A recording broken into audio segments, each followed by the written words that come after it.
Da ka bar noman hatsi, nisa ka karkata ka shiga noman dabbobi? Ai ban bar noman hatsi ba. Har yanzu kana yi? Har yanzu ina yi. To, ba ni labari. To.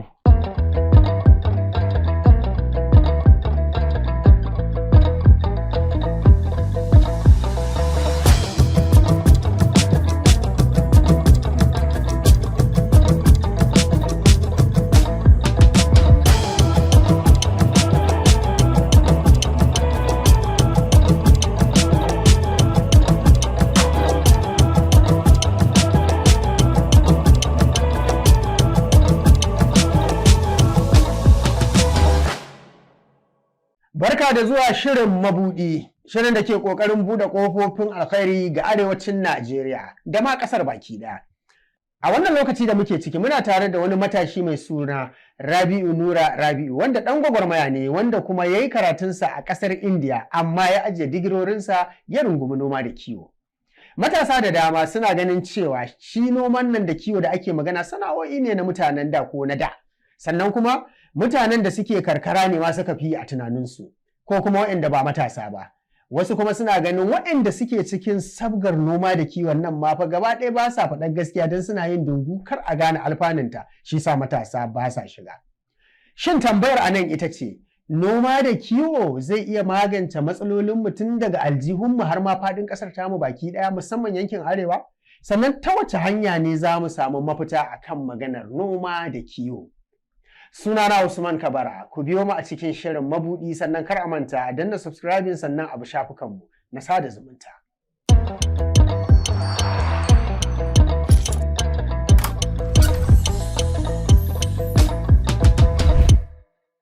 Assalamu alaikum.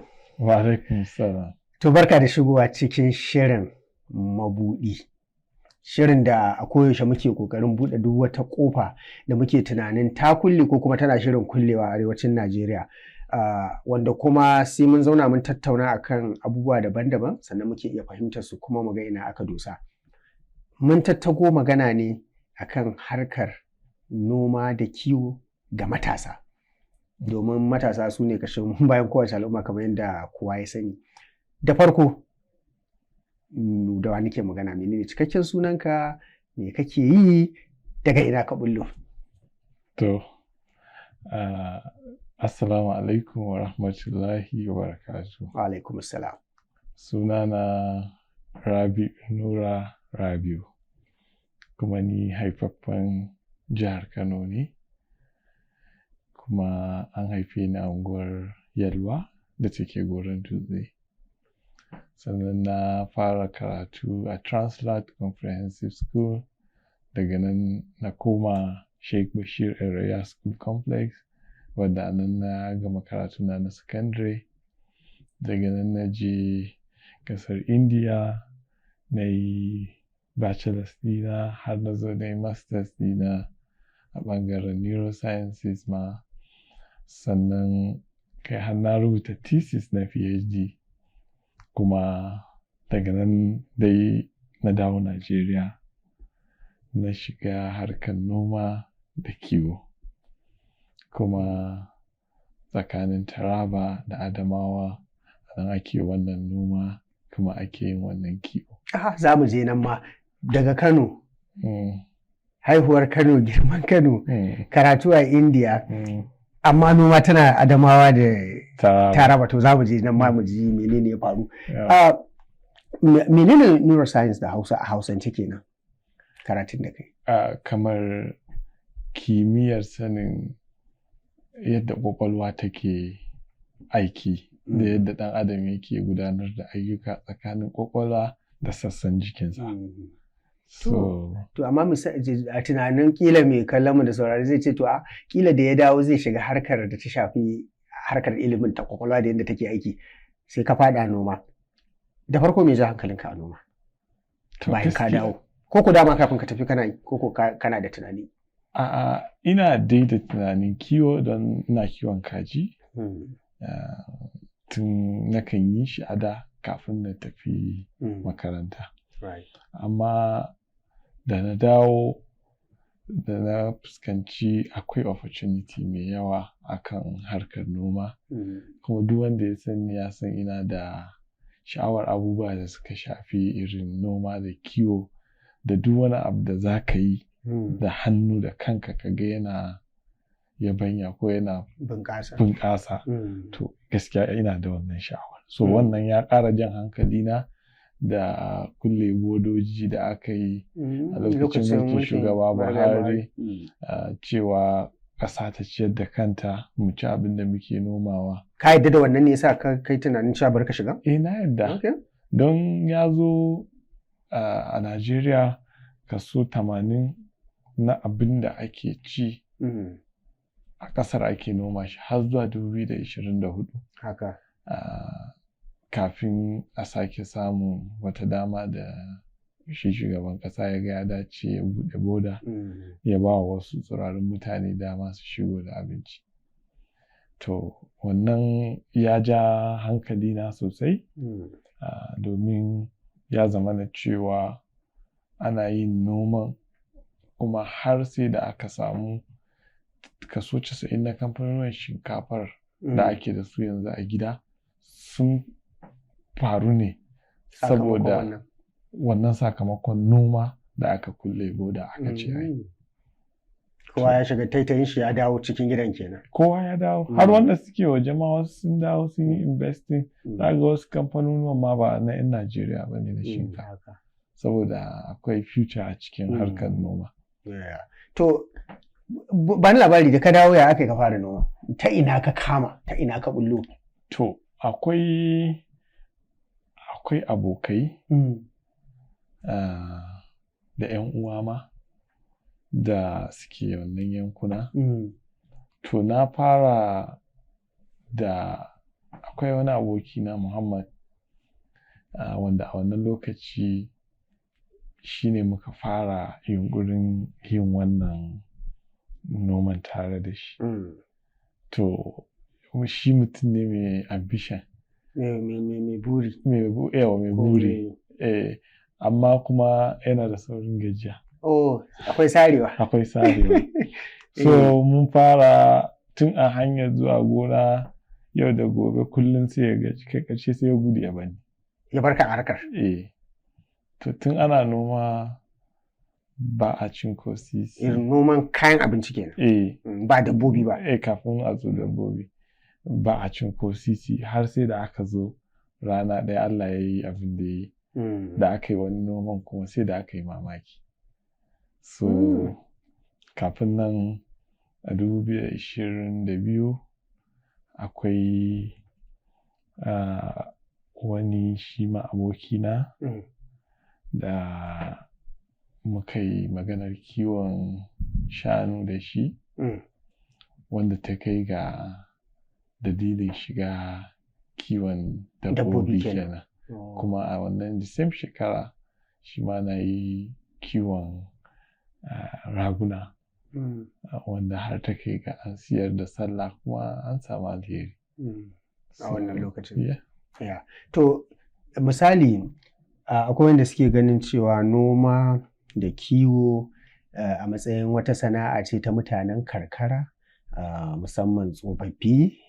Ba yara ko da yara zaka suna noma a ƙauye za ga yawanci na iyayensu ne ma gonakin ko kuma sun tafi su yi kwadago ne misali a biya su.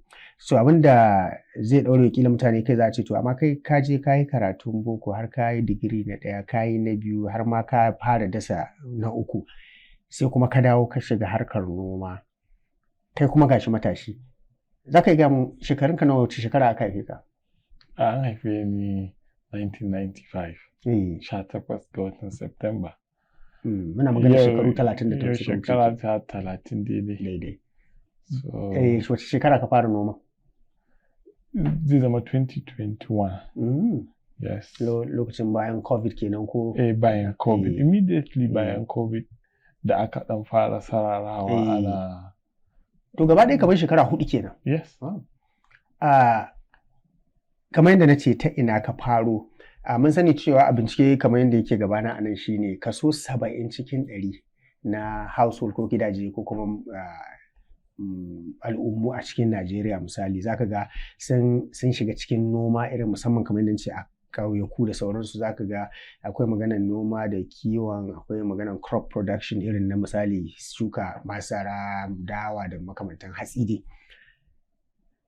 da ka bar noman hatsi nisa ka karkata ka shiga noman dabbobi ai ban bar noman hatsi ba har yanzu kana yi har yanzu ina yi to ba ni labari to kowace shekarar mun shuka masara wadda ta damina aƙalla kadada 15 kuma masara an zo an yi fari amma ikon Allah da ke mun siya iri mai kyau daga hannun kamfani wallahi bai shafe mu ba wasu suna kallon kamar mun yi hasara wani su da wani amma ya kamata a ce mutanen ƙauye matsala ma ba ku samu ba mutanen ƙauye lokacin farin da aka yi ruwa ya ɗauke gaba ɗaya wajen wata ɗaya da wani abu to ka san kome ka shuka wata ɗaya da wani abu bai ga ƙanshin ruwa ba akwai matsala balle ya tasa ma girma ya fara ƙoƙarin fidda kai to ikon Allah dai cikin hikimarsa wallahi saboda ƙwarin irin nan bai yi komai ba to mun fidda muka ajiye ba mu sayar ba sai dai wanda muka fidda zakka da kuma wanda muke ganin ya dace a kyautata ma makotan wuri da sauransu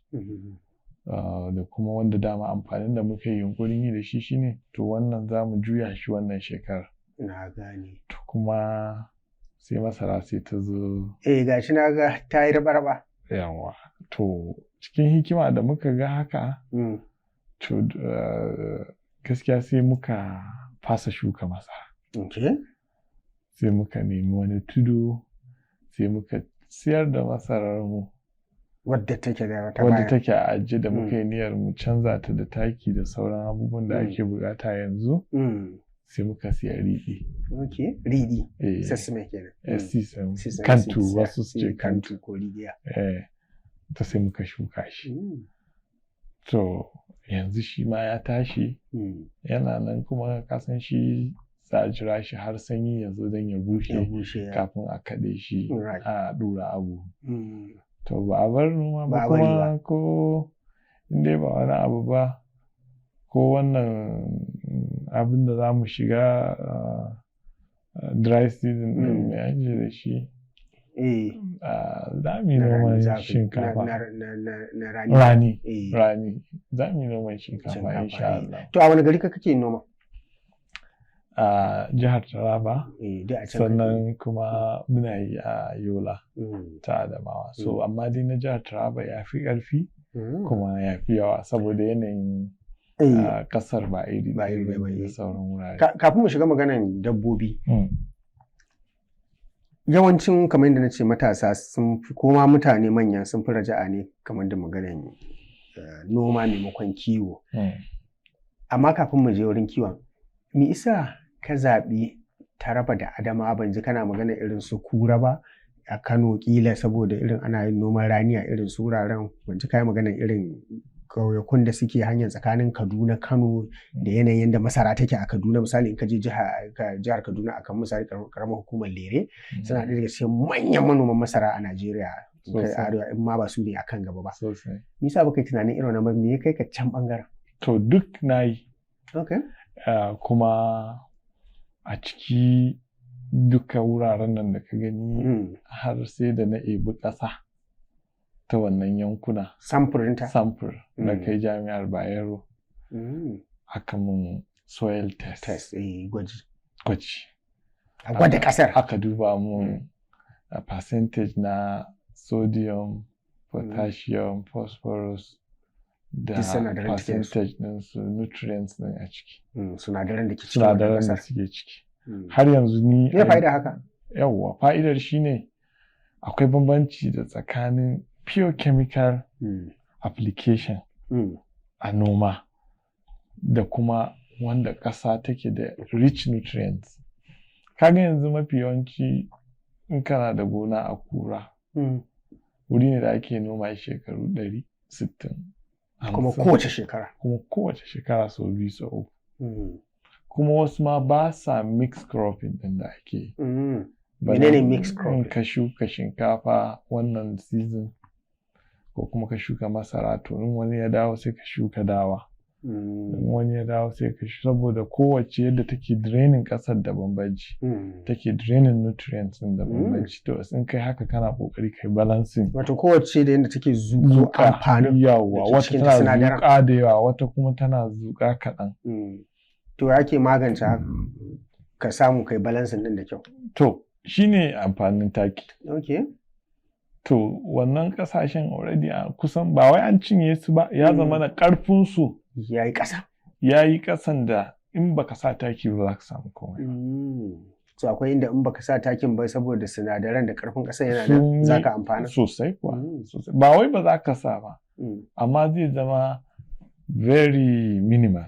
Zai zama kaɗan ne za ka sa shi a ciki.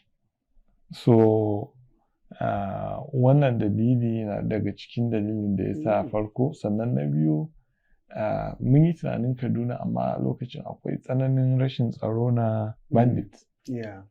Duk da ita ma mun testing ƙasar, amma bai kai waccan da muka testing daga Taraba ba. So ta Taraban tafi ƙarfi? Tafi. Ba ma za ka haɗa ba, da kaso sama da 200 a ciki. Wow, that's da yawa. To kaga ko ba za ka taɓa haɗawa ba a ciki. Jami'ar Bayero aka yi, sabuwar jami'ar Bayero, duk nan na kai ƙasar aka yi testing aka tabbatar. So yanzu sha sai kuka zaɓi can ɗin saboda amfanin. Kuma akwai wani abu, duk inda aka ce yau ana noman da ake yi a jihar Taraba da Adamawa da Gombe, shi kaɗai ya isa ya ciyar da arewacin Najeriya. Saboda ba ƙaramin noma ba ne. Yau in wannan yanki suka je na noma, to za a yi mamakin yadda abinci zai yi tsada da karanci. Domin wannan ba hanyar wuraren garuruwan su na wannan wuraren in ka haɗe su uku sun yi north west gaba ɗaya, ko su biyu ma sun yi north west. Taraba da Adamawa sun yi girman north. So ka kwatanta misali cewa su daina noma, su daina production na abinci, akwai matsala. So bari mu shiga maganan kiwon, tunda mun dan taɓo maganan noma. In na ce maka Rabi'u, wanne abu ka fi so, noman ka fi so ko kiwon, dole akwai wanda zai fi shiga ranka. Wanne ya fi shiga ranka? To wannan tambaya ce mai wahala. A gaskiya kowanne yana raina, saboda kullum ina gaya wa mutane, duk wanda yake so ya daɗe a kiwo ko yake so ya mori noma, to wannan wa da ƙani ne, ko Hassan da Hussaini ne. Sai sun tafi tare. Sai sun tafi tare. Bari in baka misali. Yanzu in ka yanke shinkafarka, wannan abin da ka yanke abincin shanu ne mai darajar gaske. Abincin dabbobi ne, karan mai darajar gaske. In fact, ciniki ake a sayar da shi. Bayan ka sai da amfanin masarar da ke jiki ko dawa da ke jiki, to ga karan ko shinkafar ko karmami. Yanzu abin da ma ake yi wa masara da dawa, akwai injina da suke barza masara. Karan masara. Oh, karan masara. Oh, su barza shi. Kamar sun ya zama kamar dusa. Kana sawa ana tarewa a buhu ake sai da shi. 10,000 wasu 9,000. Shi kanshi. Abinci ne mai daraja. Shi ma ciniki ake a siyar. Kuma abincin dabbobin za a zo a yi da shi. Ai shi kaɗai ma ana ba abu direct. Ba sarrafa komai. Kawai da an nika an barza musu shi ko ba a barza ba, kaman Fulani makiyaya ko kuma kowane makiyayi ma, tunda kullum yana gaya mutane ba wai duk makiyayi ne ba Fulatani ba, amma duk ba Fulatani zai iya zama makiyayi. So mutane ya kamata su gane, saboda yadda ake kallon duk shi yasa wani zuwan sai a kai wa makiyayi ai ba daidai ba, a yi tsammanin ba Fulatani. So wani zubin za ka iya, su suna iya biyan ka kuɗi bayan ka cire masararka ko shinkafa ka, su koro dabbobin ciki su ci. Wata ran ma wasu rashin kuɗi ya dame su, ba su da kuɗin yin aikin gonan ma, da kayan da komai suke siyarwa. Okay. Kuma sai a kora shanu su ci. kaga nan ma dai sun amfana a jikin juna. Sosai. To ya ka fara kiwon dabbobin, wani irin dabbobi ka fi kiwo? Manyan dabbobi ne, ƙanana ne, yaya abin yake? To kiwon ya fara da fatinin ne, abin da ake cewa kamar ka killace dabbobi kana ba su abinci mai kyau don su yi saurin girma. To mun fara da shanu har muka shiga raguna. So yanzu dai babu rago amma akwai shanu. Amma kuma da ragunan kuka faro? A da shanu. Okay, da shanu kuka fara. To muna ƙoƙarin kuma zuwa January mu sake nemo wasu irin na raguna daga makota. Nisa daga makota? To a yanzu a mafi yawanci kan ka samu pure balami, barami zalla a Najeriya ana shan wahala. Balamin sa? Rago. Rago, sorry. Kuma in ka samu zaka ji an sa maka kuɗi. Balamin rago shine manyan kunnuwan nan? Mai tsayi. Mai dogo da kunnuwa da wani lafi zaga nakan ga wasu da kala biyu a jikinsu. Wani fari da baki, wani fari da brown, wani fari zalla ne. Wani da ruwan ƙasa. Wani da ruwan ƙasa. Sun fi dai zuwa fari da baki, fari da brown. Sun fi yawa. To da ruwan ƙasa da baki a jikinsu. Mix haka. To amma in ka je ƙasashe maƙotanmu yankin Chad, Cameroon, za ka ga cewa kuɗin da ake samu a nan 1/4 ne za ka samu ka siya mai kyau kuma ka taho da shi. Sai dai kawai a nan ne sai ka san hanya su waye za su iya daga can an taho da shi an zo a misali in ka je Chad ne ka siya in an ɗauko za a zo wani ana ce kusuri, daga kusuri akwai boda a gaba da za ta yi tsakanin nan da Najeriya, daga kusuri tsakanin boda ce tsakanin Chad da Cameroon, sannan ka faɗo sannan ka zo har nan inda zai dawo da kai su Maiduguri, wasu kuma wanda zai yankin Adamawa shi ma akwai hanya. To ya maganan hanyar custom da waye ba sa iya a ce dabbobi za ku shigo da su ko ba ruwansu? A'a akwai mana. Wannan wani ka'idoji, saboda ka san abin da yasa nake wannan tambayar, matasa da yawa za su so kila su ce bari su gwada yi tunda kaga ko kaman shigowa da motoci daga Najeriya zaka ga cewa a Najeriya ka an za ana shigo da motoci zaka ga cewa akwai wanda suke biya ta rauniyar hanya, akwai wanda suke biya ta normal hanya. Menene normal hanya? Shine wanda ya bi ka'idoji. To yanzu dai in na ce ma ni dai ban san yadda ake yi ba, saboda ni ba direba ba ne kuma ban taba biyo su ba. Amma dai karka ce custom su sa wannan hanya ido. Abin da nake kokarin fitowa da shi shine a shirin mabudi buɗe hanyoyi muke son mu yi na cewa okay menene muke son matasa su shigo ciki. Ba na son bayan wanda ya gama kallon shirin zai ce ashe in an bi kaza za mu je mu so saniya ko mu so rago mu shigo da shi kawai. So kamar misali akwai abubuwan da na san kila ka'idoji ne da a matsayinka na matashin manomi I'm very sure akwai yadda zaka iya ba da shawara kila a yi shi da kyau bisa ka'ida da doka misali. Gaskiya akwai duka su wannan direbobin da suke ɗauko wannan sun san yadda ake kuma akwai aminci ne tsakaninsu da mutane. To in ka ba su duk abin da ya kamata su yi akan hanya tsakaninsu da jami'ai na tabbatar da lafiyar dabbobi da sauransu. Kana shigo da masu cututtuka da sauransu. To suna yi. Kuma mafi yawanci. Shi kenan abin da nake son ji dama. Ka'idar da ake yi suna bi su shigo da su. Domin ai manyan motoci ne. Irin trailers. So wani makila kwambar a kamfani ne. Ba yadda za ta wuce custom ba su ganta ba. So kuma da mai ta ɗauko. So don haka kuma sun san me ne a ciki kuma suna da likitocinsu a boda in ta zo bangaren kara boki na lado ya dauki pick up kawai ce bari in je in sani a kwata. Za su kare shi kuma za a bincika lafiyarta. Saboda in ta shigo ma da cuta matsala ne. Kuma za a tabbatar da cewa duk abin da ya kamata na haraji ya mata. Yawa. To yanzu misali Rabiu, gashi dai ga duk yanda faru kafin mu shiga ciki mu ji dabbobin ku sun kai nawa yanzu yaya kuke dabarar farawan har su bunƙasa. Shin nisa matasa ba sa son shiga wannan harkar ne? Tunda ni dai gashi na ji kawai abu ne lafiya lau kana farfado min da soyayyar da nake wa dabbobi na yaro. To gaskiya ba wai yadda kake tunani ba ne, ka san akwai daɗi akwai akasinsa. Dole ne. To amma mafi yawanci ana mantawa da wahala in dai an samu cimma buri. Sai dai ta zo kama a irin wannan labari haka. Wahalhalun ba su wuce irin ka je nemo dabbar ba. Wata ran tashin hankalin ba ta da lafiya. Gashi ta ba gaya ma za ta yi. Wani zubin in baka lura ba za ka gane ba. Sai kana da tsananin kula ne za ka gane. Kuma kana da buƙatar ka gane dabba ba ta da lafiya aƙalla awa 1 zuwa 6 ko 12 don ba haka ba za ta iya shafar sauran. Wanda in ta shafi sauran kuma su cuta tana saurin yaduwa a tsakanin. Sai ta ja maka asara. Sai ta ja asara. So mafi yawanci abin da ya sa wahalhalun su ne irin wannan. To amma abin da ya sa matasa suke kallon ba su son shiga, mafi yawanci matasa suna da hanzari. Shi kuma kiwo na mutum ne mai haƙuri. Noma da kiwo ma in particular na mutum ne mai haƙuri.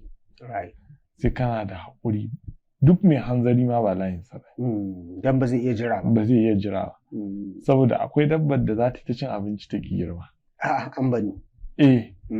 Akwai wani suna da ake kiransu. Na manta.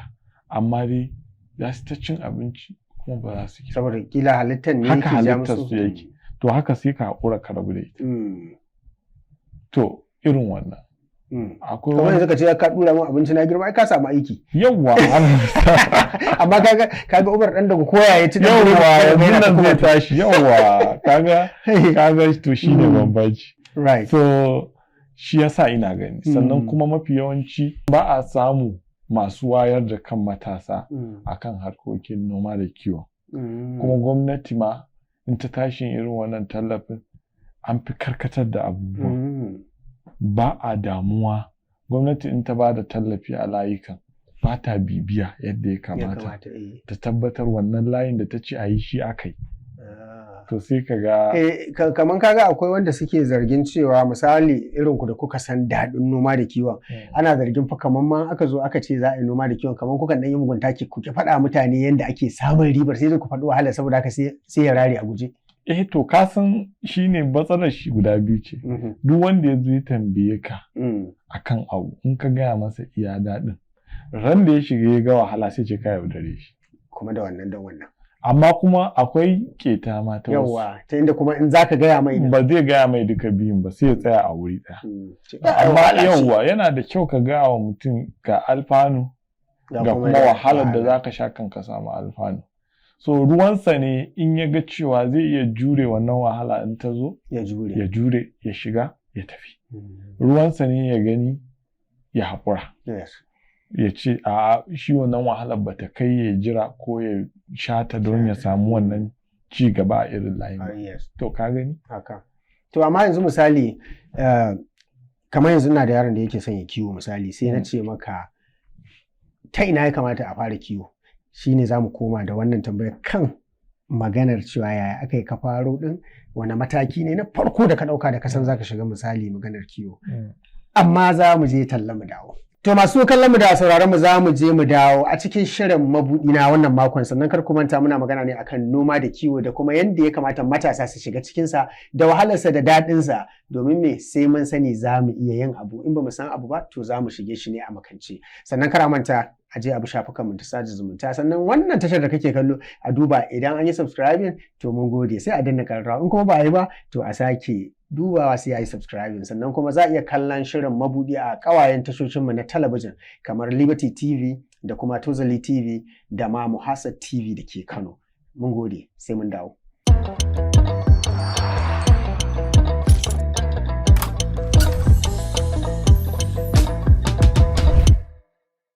Barkanmu da dawowa cikin shirin mabudi inda za mu koma cikin hiranmu da muke tattauna akan maganar noma da kiwo tare da Rabi'u Nura Rabi'u wanda matashi ne kuma manomi makiya.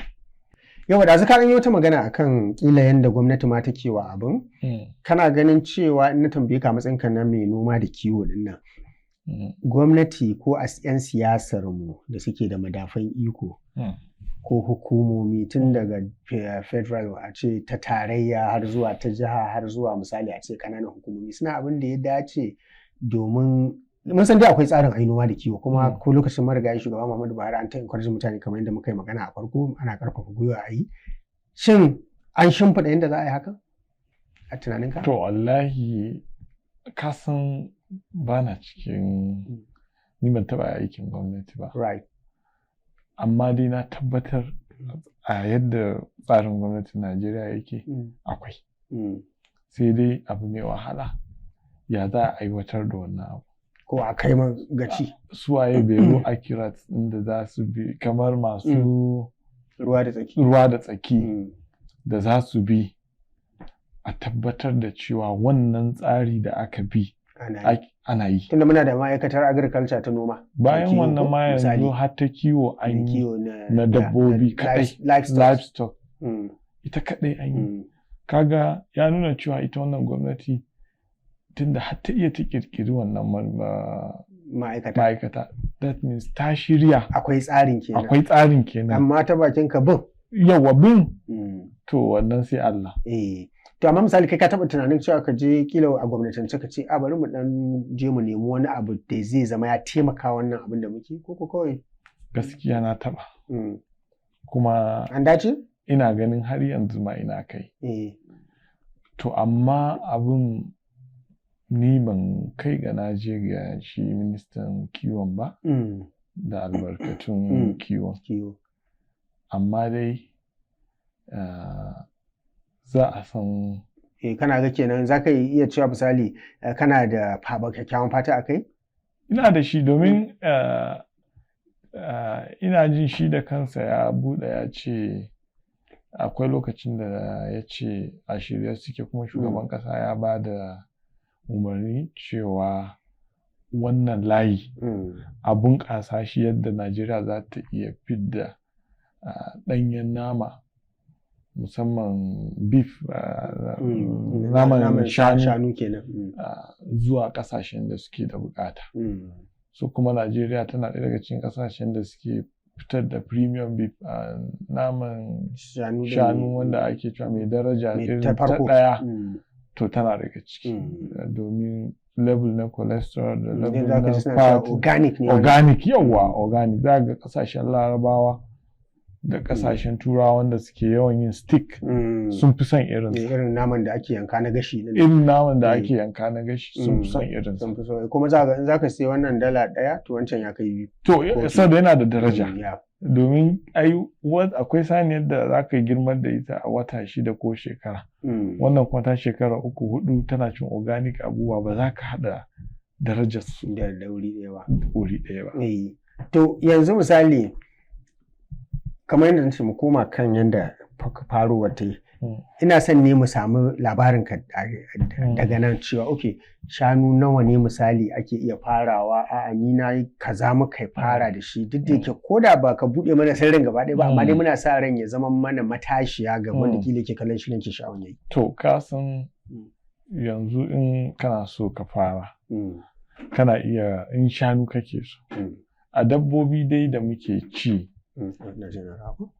a dabbobi da muke ci a dabbobi da muke ci ba wanda yake albarka awaki su ne akuya ita tana iya haihuwa sau 2 sau 3 a shekara kuma ta ga dama tana iya haifar ma biyu wata ta haifa 3 to kaga kowace a shekara ta iya haifar ma 'ya'ya 9 ko 6 ko 3 nan da za su ninka. To in kana da akuya guda 4 a shekara da namiji guda ɗaya aƙalla kana sa ran su zama 20 list kenan a shekara.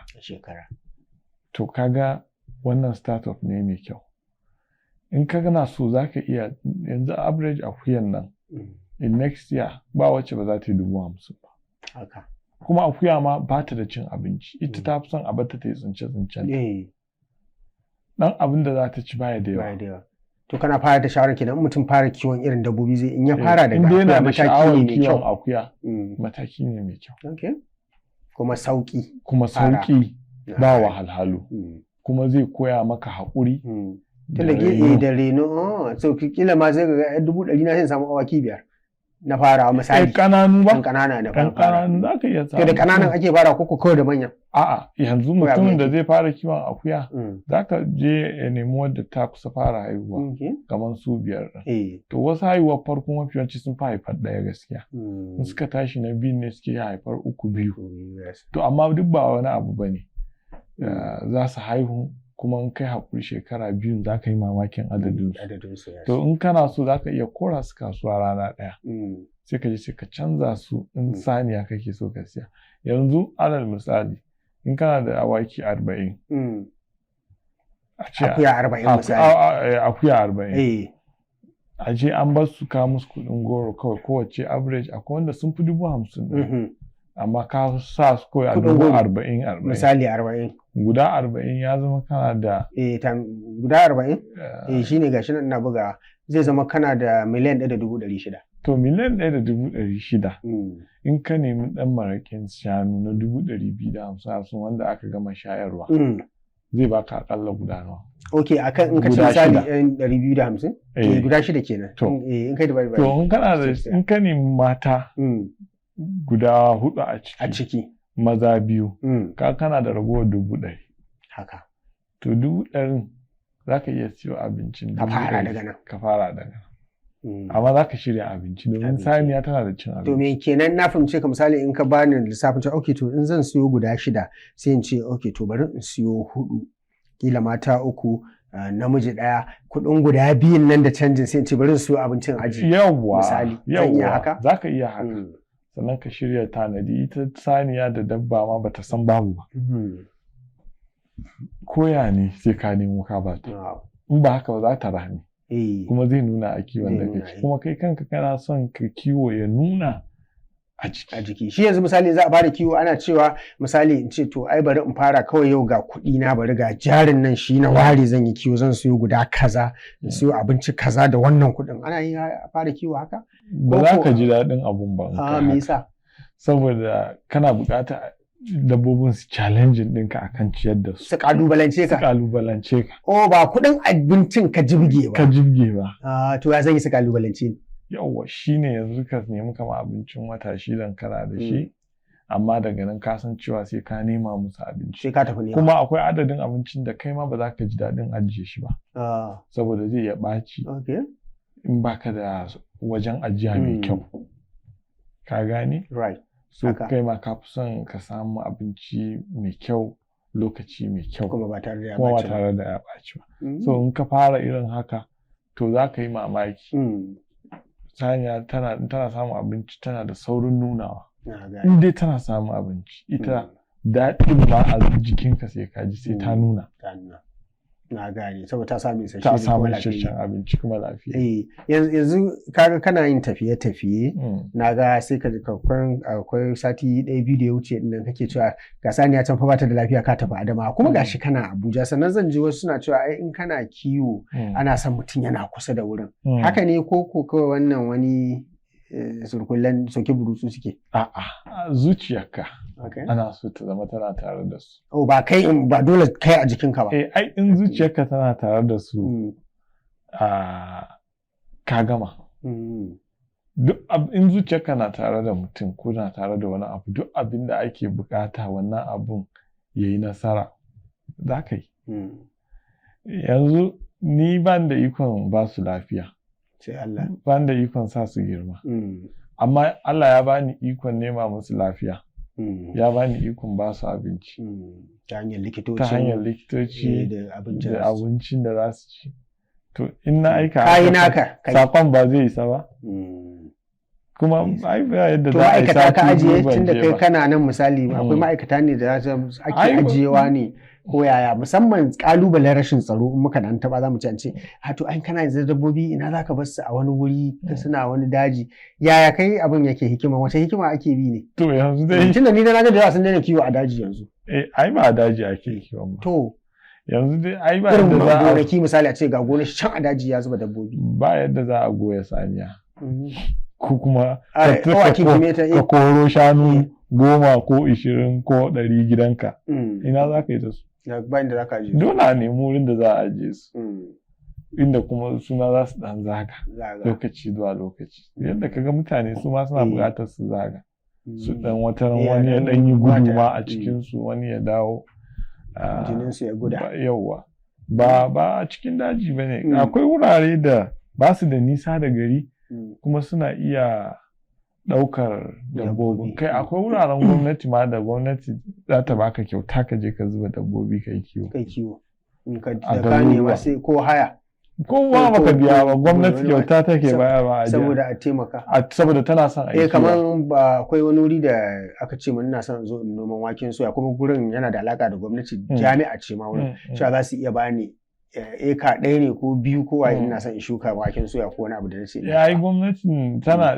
kamar yadda nace ma akwai tsarika gwamnati da take son a bunƙasa harkar noma da kiwo to irin wannan ta ba da dama to amma ka san da yake mutane ba ma bincika ma mu sani ba ma bincika kuma ba mu damu da wannan tsarin ba wani kuma kamar yadda na gaya maka masu aiwatar da abun a cikin tsarin gwamnati ba su wayar da kan jama'a a gane ai ya kamata a ce duk sanda aka fito da wani sabon abu to sai gwamnati ta programs shirye-shiryen wayar da jama'a yanzu mafi yawancin makiyayan nan da manoma ba sa jin turanci ita kuma tsarin dokar Najeriya da turanci za a yi shi to ya kamata a ce a ciki akwai local officers da za su je wannan yankuna da ake da manoma da makiyaya da Hausar su ko da yaran da suke ji in aka yi haka za ka ga cewa sun karɓi wannan abin sai ka ga kankace mai wannan abin da gwamnati ta kawo ya bunƙasa to amma yanzu ana zaune a ofis an yi shi a takarda an ce mutane ba su zo ba ba su sani ba dan koma sun sani ba su gane ba kuma wani in ya ja ba a rediyo ko a talabijin bai ma san inda zai fara tunkara wai da zummar a yi hakan ba kuma bai san baya ma da wannan ƙwarin gwiwa haka da na fita a ƙasashen waje da na dan fita na ga yanda gona suke gonaki in ka je irin countryside nan da gonaki suke ƙauyaku kenan irin rural areas su zaka ga ni gonar da nake gani ko gonakin da nake gani zan ga mutane a cikin gonakinsu zan ga inda gonar wani ta fara nan ta wani ta ƙare inda ta wani ta ƙare nan ta wani ta fara saboda haka sai na ga daji guda ne amma kuma gari ne kuma gashi a daji suke amma zan la'akari da shi a matsayin garinsu kenan saboda wani yana nan ma kakansa ma kila nan yayi rayuwa ya mutu yaya za ka haɗa min kai kuma yanzu ka fita India misali ka san India da wasu 'yan ƙasashen ma yaya maganan kiwo da mallakar gona da zama a cikin gona me yasa mu ba ma yi to ai yanzu a tunaninka a matsayin manomi misali kai ma yanzu na ce maka misali ka je wani ƙauye a Najeriya ka yi gida wanda za ka zauna da 'ya'yanka kuma wannan gona ta zama mallakinka za ka tambaye ni akwai hanya okay shi ne number one akwai makarantar da 'ya'yanka za su je mai quality ilimin mai inganci za ka tambaye ni akwai asibiti don za a rashin lafiya sannan za ka tambaye ni akwai wutar lantarki wannan abu hudun in gwamnati ta samarwa da kowane ƙauye wallahi ba wanda zai tashi ya je Abuja ko Lagos ko Kano wai da sun mai ya tafi ya samu rayuwa mai inganci zai zauna a garinsu saboda duk abin da zai iya yaci shi sa da tsakalo magana saboda na san cewa kila muka yi sa'a magana ta kai kunnan da ya kamata ta kai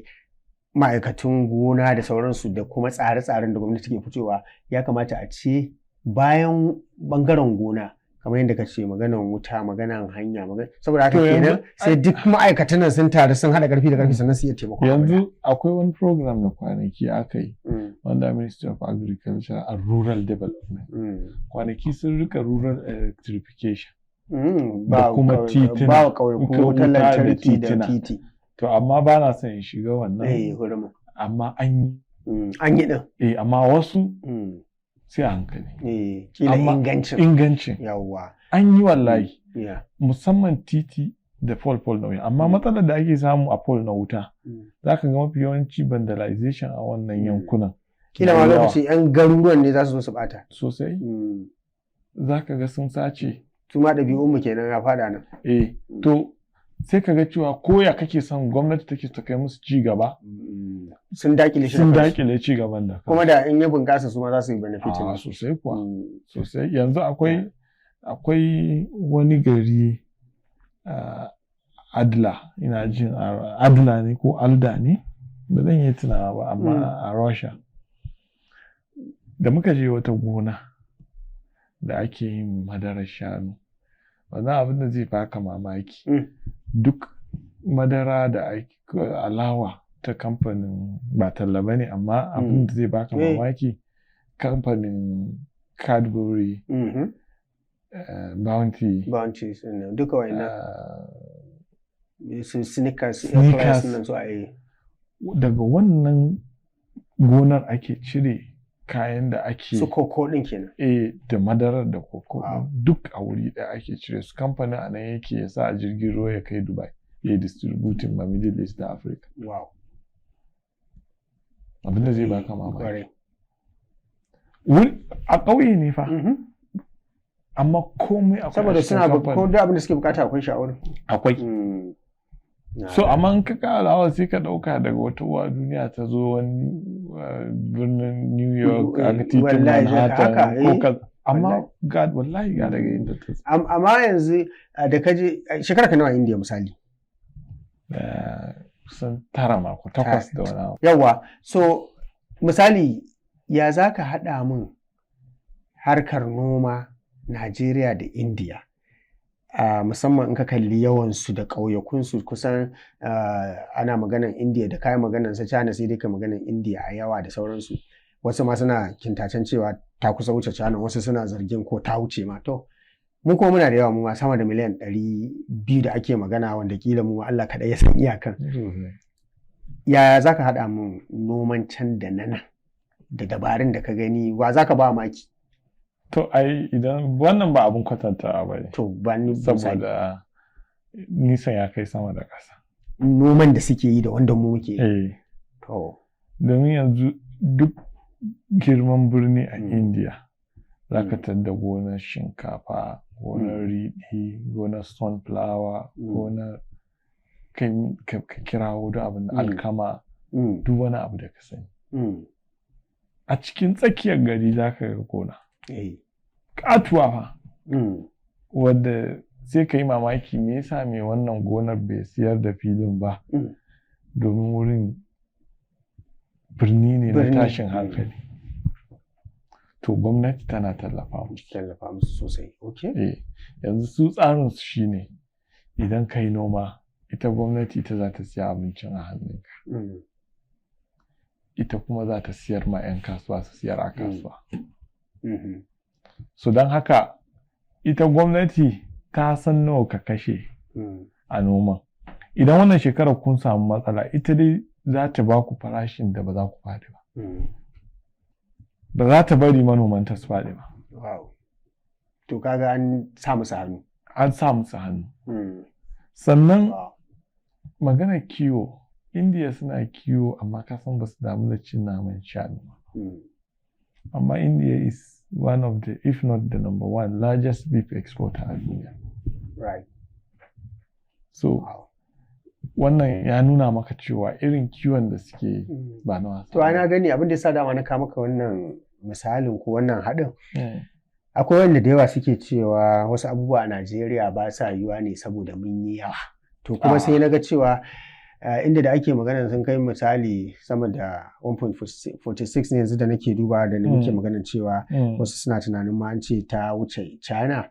To tana da kimanin mutum biliyan 1.46 kamar yadda ita kuma China take da biliyan 1.4 misali. So kaga ta wuce China da yake nan. Shin mu mun yi yawa ne ko kawai abin da yake? Wanne yawa muka yi? To ai shi wallahi akwai wasu metro station a India. Na rantse ina jin a lokaci ɗaya mutum 100,000 za ka iya ganin su a wuri ɗaya. Suna tsaye? Suna jiran jirgin ƙasa? Ni ba na son zuwa wurin ba. Idan ya tushe? Don chances na ka rasa wani abin ka yana da yawa a wurin. Sai dai Allah ya wace ka. Saboda cunkoso. Ba lallai ne sacewa za a yi ba, amma za a iya pickpocket ya faɗi da kai ma ba za ka iya sunkuya ba don za a iya bita kanka. wahala. To ina kake yawa, maganar yawa baya hana ci gaba. Kasashen da suka fi kowa yawa a duniya, su ne India da China kenan ko? Pakistan din da ake magana. Wani ci gaba ne ba su da shi. Yanzu duk tractor da ka gani a Najeriya, ko dai India ko Pakistan ko China. To yawansu ya hana su wani abu. To me yasa mu ba za mu ba? Me yasa? So himmace. Kwanaki na ga ba na against policy gwamnati. Na gani. An kaddamar da tractor 600 ko 700. Amma ni tsammani na shine gwamnati ta koya wa iron benders da welders da waye yadda za a yi fabricating a haka tractor. So kaga kenan da aka siyo wannan tractor dai kawai ake bukata ke. Tsari ne. Yanzu misali kana kula da dabbobi sun kai guda nawa misali kai, ko kuma in ce karkashin kulawar ka ne. To ni ban san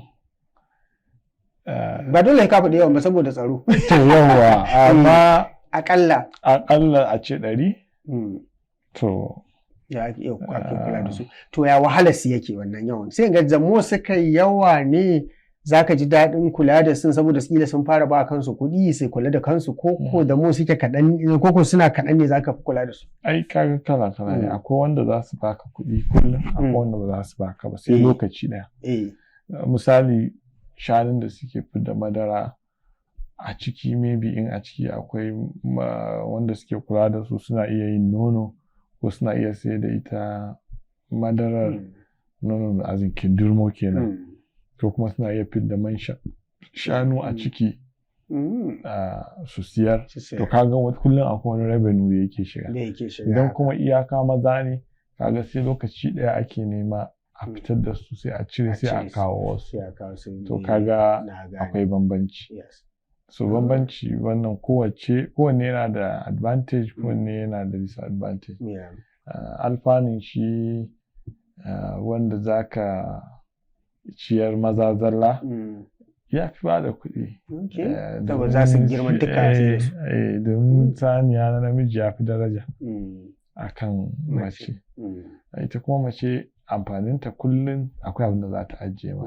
Ko ta haihu ko a samu nono. Za ta haihu ba, kuma za ta ba da nonon, kuma daga nonon za a iya ita ma an yanka ta zama nama. Ta zama nama. So a ciki. To yanzu misali saboda lokaci, idan akwai, na san kayi ɗalibtar da kai a India, akwai gwagwarmaya da aka yi, to wannan na ajiye wannan ne sai lokacin da za mu yi mabuɗi akan maganar gwagwarmayar ɗalibai. To kana cikin wanda nake tunanin kawo don mu yi maganar gwagwarmayar ɗalibtar da kai a India, da yadda kuma gwagwarmaya take tafiya na kwamaranci. Shi ne an ji ba ɗan da wani ke cewa kwamaranci, kwamarat kenan. So amma a ƙarshe idan na ce yau ka haɗu da shugaban ƙasa, sai ya ce ya baka minti 2 ko 1, let's say minti 2, kai mai bayani ko kuma ka ba shi shawara akan harkar noma da kiwo, me zaka ce mishi kila a cikin minti 1 ma? Zan gaya masa ka inganta noma da kiwo ta hanyoyi guda 2. Na farko, duk abin dabbar da take Najeriya farkon shekara 1-2 ka hana fidda ta, sai sun haihu sun hayayyafa, ai preserving din yadda ba za su kare ba. Sannan na biyu, duk abin da muke yi mu fara wadatar da ƙasa, maƙotanmu na da bukata. Sannan ka tabbatar da cewa duk wanda ka bama alhakin kula da noma da kiwo mutane ne da suke cikin wannan tsarin, wanda suke yin shi, ba 'yan siyasa ba. Sannan ba manoma da makiyaya. In za ka iya, kowane gari ka sa musu wakilin minista guda ɗaya na noma, jiha. Don zai zama na cewa su suka san me suke fi ƙarfi a nomawa, kuma sannan me suka fi iya kiwo. Ba wani a bakin sai ci albasa ba. Yanzu daga Sokoto zuwa Kebbi zuwa Zamfara, za ka yi mamakin irin akuyoyin da za ka samu. Ba za ka same su a wani yanki a arewa ba. Haka yanzu ka zo Yobe, Maiduguri, irin shanun da za ka samu, za ka same su a wata jiha. Haka in ka je Jigawa, Migatari, akwai irin ragunan da za ka samu, za ka same su a ko'ina.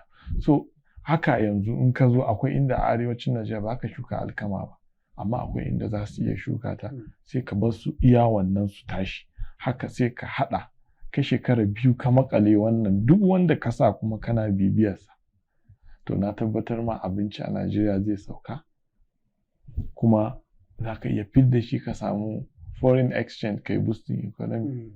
Sannan duk ba ka bukatar kowa ya maka campaign.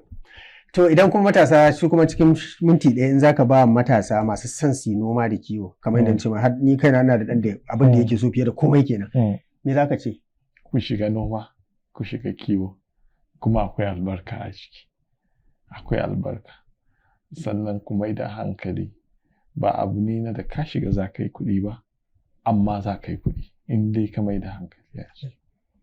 Mun gode sosai Rabi'u Nura Rabi'u, kuma kamar yadda na ce duk lokacin da Zamani Buɗi zai tattauna akan maganar gwagwarmayar ɗalibai to za mu gayyato saboda haka masu kallo da sauraro za ku iya sake ganin shi a wannan teburi. Na gode sosai da wannan gayyata, kuma na ji daɗi da aka bada dama don a fahimtar da mutane cewa akwai wani abu da za a iya yi a noma da kiwo wanda kuma zai iya canza rayuwa. Na gode. Muna godiya sosai. Masu kallon mu da sauraron mu shirin Mabuɗi kenan na wannan makon, sai kuma wani makon in Allah so za mu sake dawa. In ba manta ba mun tattauna ne akan maganar noma da kiwo, musamman bangaren kiwo da muka ba mu karfi a wannan tattaunawa saboda me da yawa ita ce a bar da ba mu cika ganin mutane sun shiga ba, musamman matasa, amma kuma yanzu sai gashi suna kutsuwa suna shiga, wanda kuma muke buƙatar cewa kila a gwamnatance in suka gane cewa matasan na shiga su kawo tsare-tsaren da zai taimaki kowa, a kuma kawo dogaro da kai da dogaro da aikin gwamnati da aikin kamfanoni da ake kila ya ragu, ya zama cewa mutane za su zauna su tsaya da kafafunsu har ma su ɗauki wasu su musu aiki a gonakinsu da wuraren da suke kiwace-kiwace. Sunana Usman Kabara, kar a manta a bi shafukanmu a duk inda ake bi, a je a yi subscribing tashar mu ta YouTube akan Mabuɗi Show. In kuma a shafukan sada zumunta ne to a bi mu a @Mabuɗi Show, a bi mu a kuma tura 'yan uwa da abokan arziki. Sai mun haɗa wani mako. Na gode.